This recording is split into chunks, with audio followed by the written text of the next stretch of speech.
All right, yeah. So I think the problem typically, at least in kind of middle class or whatever, was just a really big, wide open house. I mean, you try to get a bigger and bigger house, but the problem with that is it removes a level of kind of intimacy that something like this space just forces and creates that kind of bonding, creates just that really community that you can't get in a really big house. You kind of feel alienated.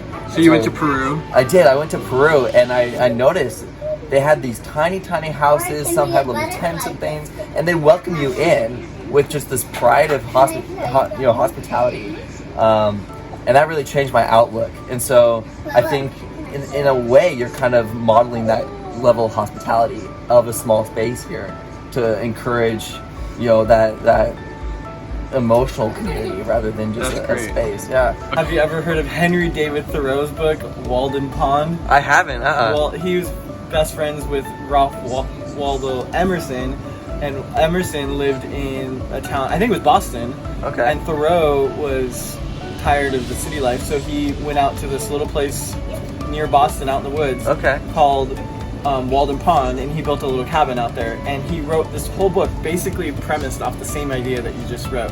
And he talked about how he was able to get in touch with the seasons more, and how when he invited friends over, he, even though he had a bedroom the size of the whole house was the size of our living room in this RV, which is half the size of our RV, he had the bed as the couch, and he had the two chairs at the dining table as another extra chair or whatever. And he said he was just more impressed with like you said, the lack of need for space, and how we spend enormous amounts of money that we end up paying off for the rest of our lives. And he went into the expenses that it cost him to build that little hut, and it paid itself off in like a year or whatever.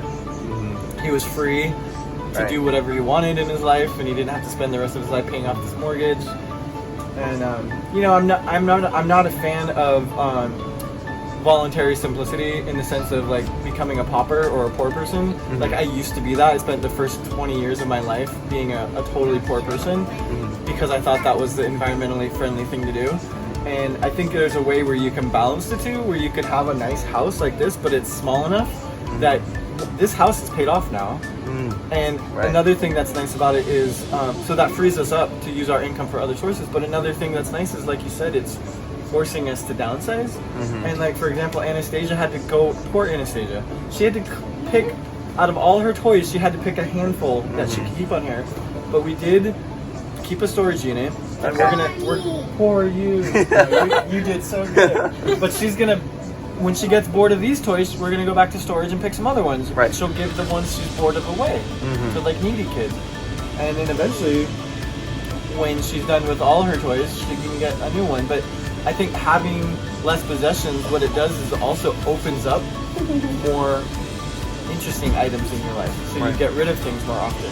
Versus if you have this huge space, you just fill it up and you have all these things sitting around you that you're not interested in anymore.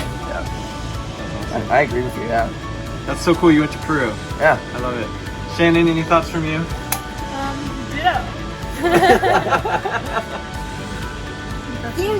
That's it. Shannon's like, that's it. This is our graphic designer. Say hi.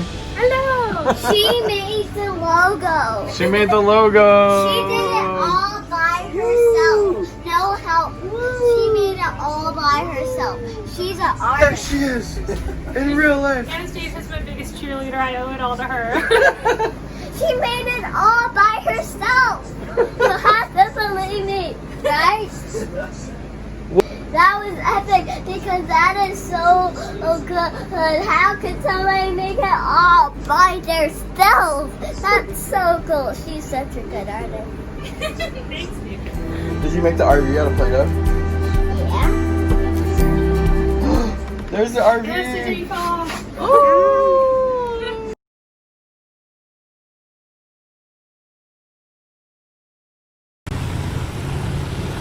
Taking to the open road in an RV has been one of the most popular ways to vacation this summer, but soon it could be a more common place families call home. I think it's difficult for families to be cooped up Julia Partridge was already considering making the switch to RV life before the pandemic, but after 5 months of social distancing and self-quarantining in her home, she decided to finally do it. Sell the family home, hit the road to live, homeschool her kids, and work from an RV. Obviously, our camper is much smaller than our house, substantially smaller, but you have so much less stuff and you have this vast open world available to you. You feel less cooped up in the camper than you do in this 3,000 square foot house. She feels the move to full-time RV life this fall will also give her kids a unique educational opportunity. We really want to see like the national parks. I want my kids to do like the park ranger program. I want to use that as their science and their social studies curriculum from the road. So we're really excited about those parts. The Partridge family is just one of many families either committing to or considering RV life in the fall, according to a survey done by the RV rental company RV Share. We have, from our survey, seen that over 30% of people are considering homeschooling from the road, and over 40% of people are considering working from the road.